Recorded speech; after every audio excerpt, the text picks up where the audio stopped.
Hello दोस्तों, जय श्री राम। आप सभी का स्वागत है हमारे एक न्यू हॉरर पॉडकास्ट में। जी हाँ, ये जो स्टोरी है एक रियल घटना पे आधारित है और ये स्टोरी मेरे ही एक दोस्त ने मेरे साथ शेयर किया था।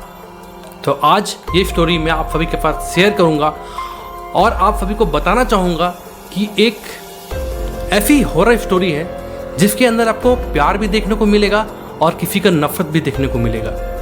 इस लड़के ने एक ऐसी गलती कर दी जिसकी सजा उसे अपनी मौत देकर चुकानी पड़ी और कहा जाता है कि उसकी आत्मा आज भी उस लड़की के घर के आसपास भटकती है और आने जाने वाले लोगों को परेशान करती है। दोस्तों, ये जो कहानी है वो गया बिहार का है। तो चलिए आज का हॉरर स्टोरी स्टार्ट करते हैं और बताते हैं आपको इस लड़के की सच्ची दास्तां। ये कहानी है दो प्यार करने वाले की, जिसमें लड़के का नाम सूरज होता है और लड़की का नाम फातिमा होता है। जी हाँ, आपने बिल्कुल सही समझा। ये एक हिंदू मुस्लिम लव स्टोरी है। लव स्टोरी ऐसा भी नहीं, एक लव स्टोरी ऐसा है जो बचपन से लेकर जवानी तक चला। फातिमा एक मुस्लिम बस्ती में रहती थी और सूरज जो है एक बगल में ही हिंदू बस्ती था, वहाँ पर रहते थे। दोनों अच्छे खासे दोस्त थे क्योंकि दोनों एक ही स्कूल में पढ़ा करते थे, वही बचपन से। इन लोग की दोस्ती ऐसी थी कि ये लोग जो है अपना टिफ़िन शेयर करके खाते थे। जहाँ आज के समय हिंदू मुस्लिम इतना ज़्यादा फैल रहा है, हिंदू को मारना है, मुस्लिम को मारना है, लेकिन इन दोनों के बीच में कुछ भी ऐसा नहीं था। ये लोग कभी ऐसा नहीं सोचे कि हाँ तुम हिंदू हो तो भाई तुम मुस्लिम हो, ऐसा नहीं सोचते थे। इसी तरह समय बीतता गया और ये लोग 10th में पहुंच गए। 10th में पहुंचने के बाद इन लोगों का एग्ज़ाम आया। एग्ज़ाम की पढ़ाई करी और अच्छे खासे नंबर पे इन्होंने 10th पास कर लिया। 10th पास करने के बाद दोनों ने प्लान किया कि क्यों ना हम दोनों एक ही कॉलेज में ना एडमिशन करवा लें। दोनों ने एग्री किया और हाँ, एक अच्छे कॉलेज में उन्होंने अपना एडमिशन कराया। सूरज को फातिमा बचपन से ही बहुत ज़्यादा अच्छी लगती थी। वो इसे दिल ही दिल में प्यार करता था और अपनी दिल की जो बात है वो फातिमा को बताना चाहता था, पर उसे डर था कि कहीं उसे बुरा ना लग जाए, कहीं मेरे हिंदू होने की वजह से वो मेरे प्यार को एक्सेप्ट ना करे। इससे वो हमेशा डरता था। लेकिन सूरज के दोस्तों ने बताया कि भाई क्या होता है, बोल दे, क्या हो जाएगा, वो तो तेरी अच्छी दोस्त है ना, क्या होगा, या तो हाँ बोल देगी या ना बोल देगी। तो सूरज ने अपना हिम्मत बांधा और फातिमा को प्रपोज कर दिया। और फातिमा भी दिल ही दिल में उसे बहुत ज़्यादा प्यार करती थी, पर उसने कभी बता नहीं पाया।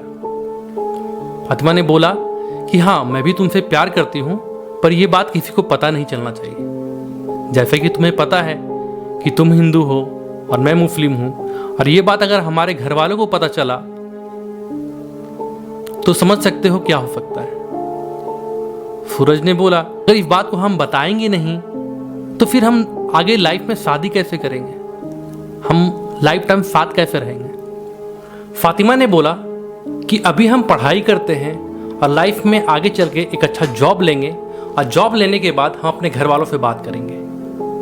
हो सकता है जॉब लेने के बाद हमारे घर वाले बात से मान जाए। और ये बात जो है सूरज को भी बहुत अच्छा लगता है और वो भी इस बात के लिए हाँ बोल देता है। अब प्रपोज होने के बाद दोनों एक अच्छे कपल्स की तरह जिंदगी को एंजॉय करने लगते हैं। जैसे साथ में कॉलेज जाना, साथ में खाना और कॉलेज बंक करके कहीं घूमने चले जाना, डेट पे जाना। और हाँ, जिस तरह से एक अच्छे कपल रात रात भर जो है फ़ोन पे बात करते हैं और पता तक नहीं चलता कि कब रात से दिन हो गया, ये सारी चीज़ें वो लोग अपने लाइफ में करने लगे।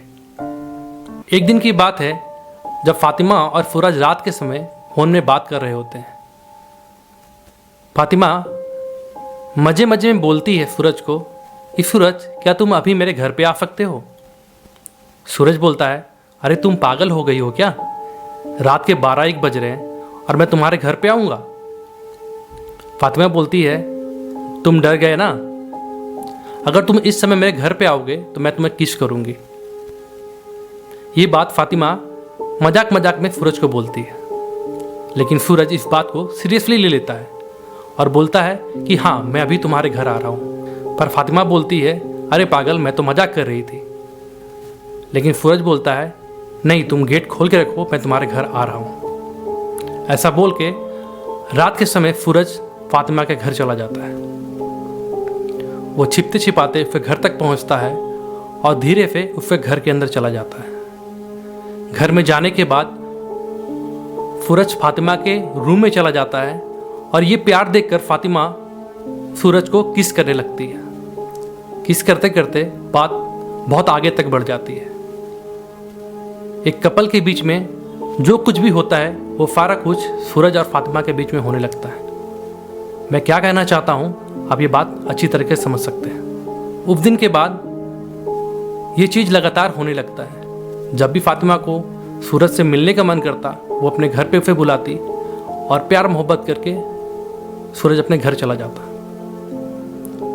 ये सिलसिला लगातार होने लगा। एक दिन की बात है, सूरज फातिमा के घर जाता है और उससे मिलने के बाद जैसे ही उसे घर से बाहर निकलता है, फातिमा के घर के बगल का एक पड़ोसी उसे देख लेता है। वो उस समय तो उसे कुछ नहीं कहता, लेकिन अगले दिन फातिमा के भाई को कहता है कि तेरी बहन जो है बगल वाली जो पड़ोसी है, जो कि एक हिंदू लड़का है, उससे मिलती है और उसे रात के समय अपने घर में बुलाती है।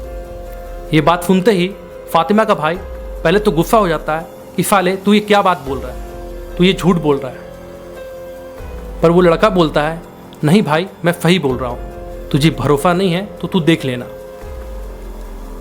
फातिमा का भाई सोचता है कि चलो एक दिन देखता ही हूँ क्या होता है। अगले दिन सूरज दोबारा से फातिमा के घर आता है और उसे कमरे में जाता है और उसे मिलने के बाद वो दोबारा अपने घर चला जाता है। और ये सारी घटना फातिमा का भाई देख लेता है। उसे उस समय इतना गुस्सा आता है कि उसका मन करता है कि उसे वहीं पर जान से मार दे, उसका खून कर दे, उसका कत्ल कर दे। पर वो अपने गुस्से को कंट्रोल करता है और उस समय तो कुछ नहीं बोलता। ये सारी बातें वो अपने अब्बा को बताता है कि अब्बा, फातिमा एक लड़के से प्यार करती है और रोज़ाना उसे अपने घर पे बुलाती है। ये बात फातिमा का अब्बा बहुत गुस्से में आ जाता है और वो गुस्से में फातिमा के पास जाता है। पहले तो प्यार से पूछता है कि क्या तुम किसी हिंदू लड़के से प्यार करती हो? फातिमा झूठ नहीं बोलती और सच बोलती है कि हाँ, मैं एक लड़के से प्यार करती हूँ और उससे ही शादी करना चाहती हूँ। ये बात सुनते ही फातिमा का पिता उसे जोर से मारने लगता है। उसे बहुत मारता है, इतना मारता है कि मारते मारते उसे अधमरा कर देता है और उसे कमरे में बंद करके चला जाता है। उसके बाद उसका भाई और उसके अब्बा एक प्लान बनाते हैं। प्लान बनाने के बाद फातिमा के पास जाते हैं और प्यार से पूछते हैं, फातिमा, क्या तुम सच में उस लड़के से प्यार करती हो? फातिमा बोलती है, हाँ अब्बू, मैं उससे बहुत प्यार करती हूँ और आगे चल के मैं उससे ही शादी करना चाहती हूँ। तो फातिमा का अब्बा बोलते हैं कि ठीक है, अगर तुझसे प्यार करती है तो उसे फ़ोन कर और उसे बुला। अगर वो अभी आ जाता है तो मैं तुम दोनों की शादी करवा दूँगा। फातिमा बहुत खुश होती है और समझ नहीं पाती कि इसके पीछे का क्या राज है। और इस खुशी में फातिमा सूरज को कॉल करती है कि सूरज, तुम कहाँ हो? सूरज बोलता है, मैं तो घर पे हूँ। फातिमा बोलती है कि सूरज, क्या तुम अभी मेरे घर पे जल्दी से आ सकते हो? सूरज बोलता है, ऐसा क्या हो गया जो तुम मुझे बुला रही हो? फातिमा बोलती है, अगर तुम आज आओगे तो मैं तुम्हें एक गुड न्यूज़ सुनाऊंगी। इस गुड न्यूज़ की खुशी में सूरज जल्दी जल्दी से फातिमा के घर चला जाता है। जैसे ही फातिमा के घर जाता है और उसके बाद उसके कमरे में जाता है तो देखता है उसके पिता और उसका भाई दोनों फातिमा के साथ बैठा हुआ है। ये देखने के बाद सूरज का हालत ख़राब हो जाता है। पहले तो उसके अब्बू पूछते हैं कि क्या तुम फातिमा से प्यार करते हो? और यहाँ पर सूरज भी झूठ नहीं बोलता। वो भी बोलता है कि हाँ, मैं उसे बहुत प्यार करता हूँ और उससे शादी करना चाहता हूँ और उसको ज़िंदगी भर खुश रखूँगा। ये बात सुनते ही फातिमा का भाई बगल में रखे एक डंडे को उठाता है और ज़ोर से सूरज के सर पे मारता है, जिससे सूरज का सर फट जाता है और चारों तरफ खून ही खून हो जाता है और वो ज़मीन पे गिर जाता है। उसके बाद उसके अब्बू एक चाकू लेकर आते हैं और सूरज को बहुत बेरहमी से मारने लगते हैं। कई बार चाकू उसके पेट में वार करते हैं, जिसे सूरज बहुत तड़पता है और चिल्लाने लगता है, मुझे बचा लो, मुझे बचा लो, कोई अगर है तो मुझे बचा लो। बहुत चिल्लाता है, लेकिन उसका आवाज़ सुनने वाला उस समय वहाँ कोई नहीं था। इतना कुछ करने के बाद भी फातिमा के अब्बू का गुस्सा शांत नहीं होता। वो एक चाकू लेते हैं और सूरज का प्राइवेट पार्ट को काट के अलग कर देते हैं और इस दर्द से सूरज की वहीं पर जान चली जाती है। पहले तो वो बहुत तड़पता है, पर वो कुछ कर नहीं पाता। फातिमा भी वहीं बगल में होती है, पर उसके अब्बू ने पहले ही उसका हाथ पैर बांध रखा था और मुंह पे कपड़ा लगा रखा था, जिससे कि वो कुछ कर नहीं सकती थी। बस वो देख रही थी कि सूरज के साथ क्या हो रहा है। जैसे ही सूरज मर जाता है, उसके अब्बू और उसका भाई उसके डेड बॉडी को उठाकर अपने घर के पास में ही एक चौराहे पे ले जाकर फेंक देते हैं। जैसे ही सुबह होता है और सूरज का बॉडी उसके घर वालों को मिलता है, जिसमें उसका हाथ कटा हुआ था, पैर कटा हुआ था, कितना चाकू का वार किया हुआ था, उसका प्राइवेट का पार्ट को काट दिया गया था, बहुत ही बेरहमी से उसका कत्ल किया गया था। मैं आपको बता दूं कि सूरज के घर वाले बहुत ही गरीब फैमिली से बिलोंग करते थे। वो कुछ कर नहीं पाए और यहीं फातिमा के घर वाले थोड़े पैसे वाले थे, जिन्होंने पैसे की दम पे पुलिस को भी खरीद लिया और वो केस वहीं पे बंद हो गया। ये सब होने के बाद कुछ दिनों में फातिमा भी पागल सी हो गई। न वो समय पे खाना खाती, ना उसका मन लगता, बस वो रोती रहती और वो इतना डिप्रेशन में चली गई कि उसने एक दिन अपने ही कमरे में फांसी लगा के अपनी जान ले ली। कहा जाता है कि आज भी सूरज की जो आत्मा है उस चौराहे पे भटकती है और जोर जोर से चिल्लाती है कि बचा लो मुझे, अगर कोई हो तो बचा लो, ये लोग मुझे मार देंगे। इस डर से आसपास के लोग रात के समय कभी भी नहीं निकलते हैं।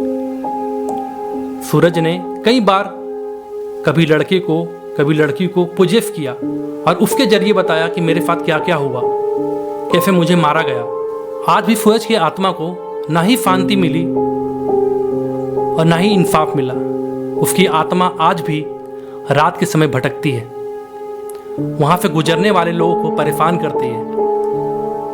इतना तक कहा जाता है कि जो लोग भी रात के समय वहां से गुजरते हैं, उस मोड़ से गुजरते हैं, तो किसी लड़के की चिल्लाने की आवाज आती है, एक दर्द में कहराने की आवाज आती है कि मुझे बचा लो, अगर कोई है तो मुझे बचा लो, ये लोग मुझे मार देंगे। ये कहानी सिर्फ सूरज और फातिमा की नहीं है, ऐसे कहीं ऐसे कहानी है, कहीं ऐसे फातिमा और सूरज हैं जिसे धर्म और जाति के नाम पे मार दिया गया। अगर सूरज उस दिन रात में फातिमा के घर नहीं जाता तो आज वो जिंदा होता। तो आप सभी को मैं यही कहना चाहूँगा कि आप ऐसी गलती बिल्कुल भी मत करना। तो मिलते हैं इसी तरह के अगले एपिसोड में, तब तक के लिए बाय। चैनल पे नए हो, चैनल को सब्सक्राइब कर दो, वीडियो को लाइक कर देना इसी तरह के वीडियो देखने के लिए।